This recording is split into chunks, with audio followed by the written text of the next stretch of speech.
नमस्कार, मी देवेंद्र मधुकर सूर्यवंशी आपले स्वागत करतो आजच्या व्हिडिओमध्ये।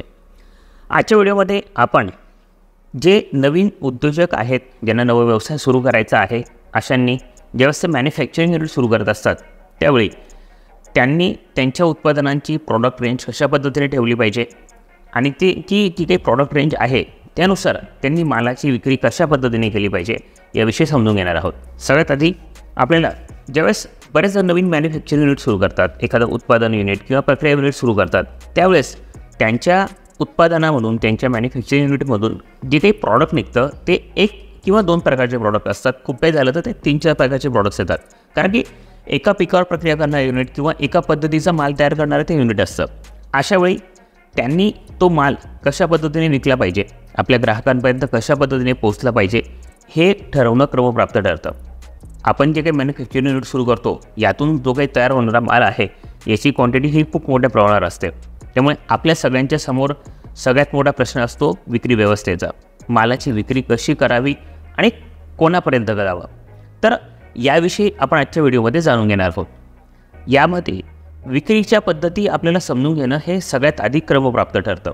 जसं की B2B, B2C आणि D2C या 3 प्रकारे आपण मालाची विक्री करू शकतो। त्यासाठी आपल्याला या तिन्ही पद्धती काय आहेत ते आधी समजून घेणं आवश्यक आहे।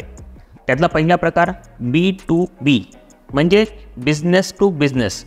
आपल्या बिझनेस आहे, आपलं प्रोडक्शन युनिट आहे आणि आपल्या इथे तयार झालेला माल आपण दुसऱ्या एखाद्या मॅन्युफॅक्चरिंग युनिटला, दुसऱ्या एखाद्या बिझनेसला विकला की जिथे तो होलसेल स्वरूपामध्ये, ग्राहक स्वरूपामध्ये किंवा त्यांच्या पुढील प्रक्रिया हे ते उत्पादन करणार असेल, जो बायर आहे, आपला खरेदीदार जो आहे तो त्यावर प्रक्रिया करणार असेल किंवा तो ग्राहकांपर्यंत, रिटेल ग्राहकांपर्यंत तो त्याची विक्री व्यवस्था उभी करणार असेल, अशा व्यक्तीला मालाची विक्री करणं म्हणजे अंतिम ग्राहकाला मालाची विक्री न करता समोरच्या व्यावसायिकाला मालाची विक्री करणं म्हणजे B2B या पद्धतीने मालाची विक्रीचा प्रकार होतो। दुसरा प्रकार आहे B2C म्हणजे बिझनेस टू कस्टमर। आपण आपल्या उत्पादनातून, प्रोडक्शनमधून जो काही माल तयार केलेला आहे तो डायरेक्ट आपल्या ग्राहकापर्यंत पोहोचवणं। त्यासाठी आपण माल विक्रीसाठीचे ऑनलाईन पद्धतीने तो माल विकू शकतो किंवा आपल्या शहरामध्ये, गावामध्ये एखादं आउटलेट सुरू करू शकतो की त्याच्या माध्यमातून आपण आपल्या ग्राहकापर्यंत, जिथे ग्राहक येऊन तो माल खरेदी करू शकतील अशा पद्धतीने मालाची विक्री करणं। यासाठीची पद्धत म्हणजे B2C बिझनेस टू कस्टमर। त्यातला विक्री व्यवस्थेचा तिसरा प्रकार आहे D2C डायरेक्ट टू कस्टमर म्हणजे ग्राहकाच्या घरापर्यंत, ग्राहकाच्या दारापर्यंत जाऊन आपली वस्तू विक्री करणं किंवा तिथपर्यंत जाऊन माल विकणं। जसं की आपण काही उत्पादन तयार केलं, समजून घ्या आपलं क्लिनिंग ग्रेडिंग युनिट असेल, त्यातील जे अन्नधान्य आहे ते आपण स्वच्छ केलं, पॅकिंग केलं आणि अगदी ग्रामीण भागामध्ये एखाद्या गल्लीत जाऊन किंवा ग्राहकाच्या घरापर्यंत त्याची ऑर्डर घेऊन त्याच्यापर्यंत मालाची विक्री व्यवस्था उभी करणं म्हणजे D2C। लक्षात घ्या, एखाद्या व्यावसायिकाने दुसऱ्या व्यवसायाला माल विकणं म्हणजे B2B बिझनेस टू बिझनेस। एखाद्या बिझनेसने ग्राहकाला माल विकणं म्हणजे B2C बिझनेस टू कस्टमर आणि ग्राहकाच्या घरापर्यंत जाऊन मालाची विक्री करणं म्हणजे D2C डायरेक्ट टू कस्टमर। या 3 प्रकारे मालाची विक्री करता येते। ज्यावेळेस आपण आपलं एखादं मॅन्युफॅक्चरिंग युनिट सुरू करतो, विशेषतः कृषी आधारित जे काही उद्योग सुरू होतात त्यातली प्रक्रिया युनिट ही एका मर्यादित पिकांच्या संदर्भात असतात। जसं आपण डाळ मिल सुरू केलं, डाळ मिल असेल तर त्यामध्ये आपण वेगवेगळ्या डाळींचं उत्पादन करणार आहोत, त्या डाळींपुरताच तो विषय मर्यादित असेल। जर आपण क्लिनिंग ग्रेडिंग युनिट सुरू केलं त्यामध्ये गहू, बाजरी वगैरे सारख्या या गोष्टींचं क्लिनिंग आणि त्याची ग्रेडिंग होईल, पॅकिंग होईल।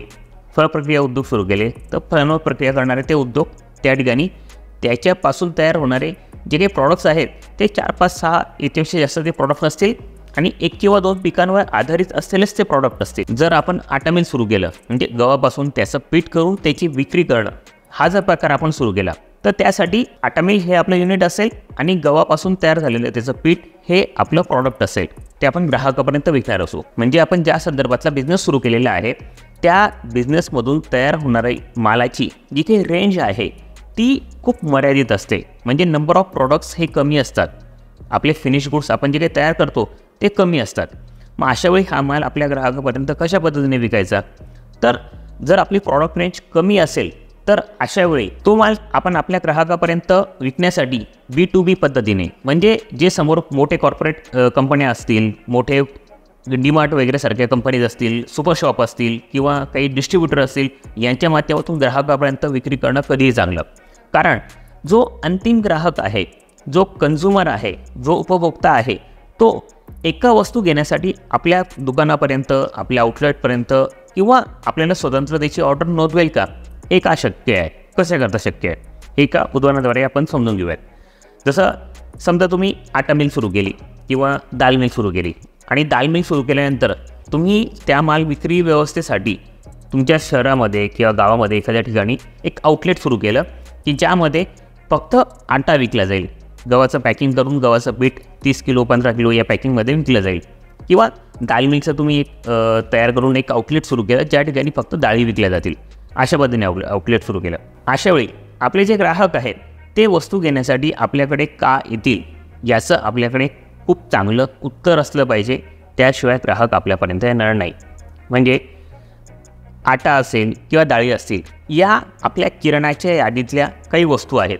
या वस्तू घेण्यासाठी कोणीही व्यक्ती आटा घेण्यासाठी एका दुकानावर, तेल घेण्यासाठी एका दुकानावर किंवा इतर वस्तू घेण्यासाठी एखाद्या दुकानावर असं वेगवेगळ्या ठिकाणी कधीही जात नाही. शक्यतो प्रत्येकजण किराणा मालाची यादी तयार करतो. आपल्या घराजवळच्या किराणा दुकानामध्ये किंवा एखाद्या सुपर शॉपमध्ये किंवा एखाद्या डीमार्टमध्ये जाऊन तो त्या मालाची खरेदी करतो. तो वेगवेगळ्या ठिकाणी फिरून त्या मालाची खरेदी करत नाही.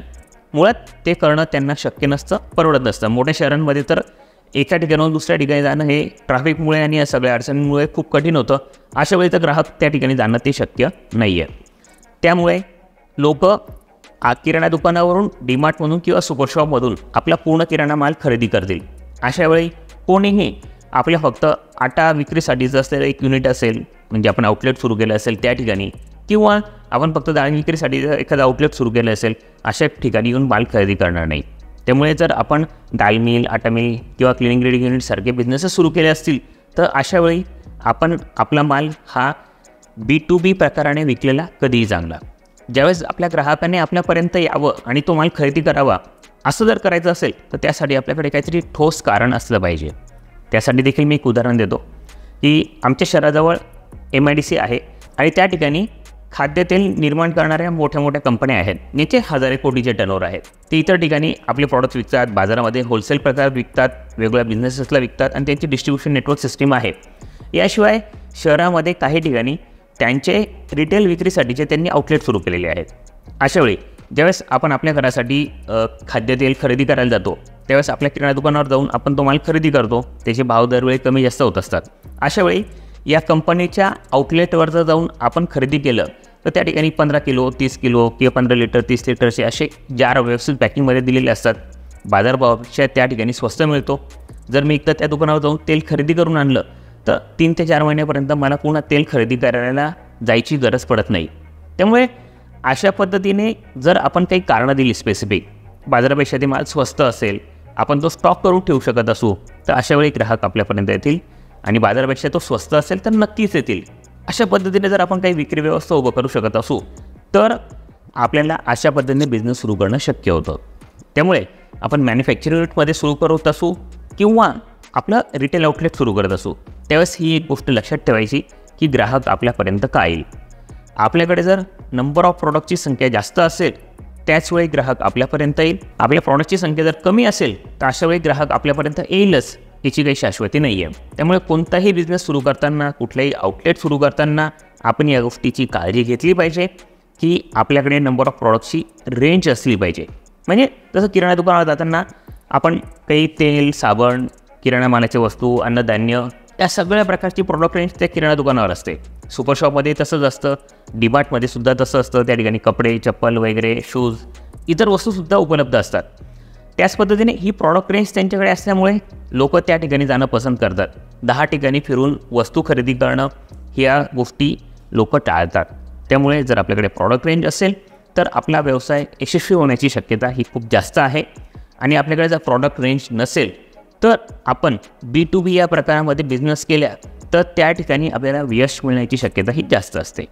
हे आम्हाला कन्सल्टेशन दरम्यान बऱ्याच वेळा हा प्रॉब्लेम येतो की लोक 1 आणि 2 प्रॉडक्ट घेऊन बिझनेस सक्सेसफुल करण्याचा प्रयत्न करतात आणि जसं कधीच होत नाही.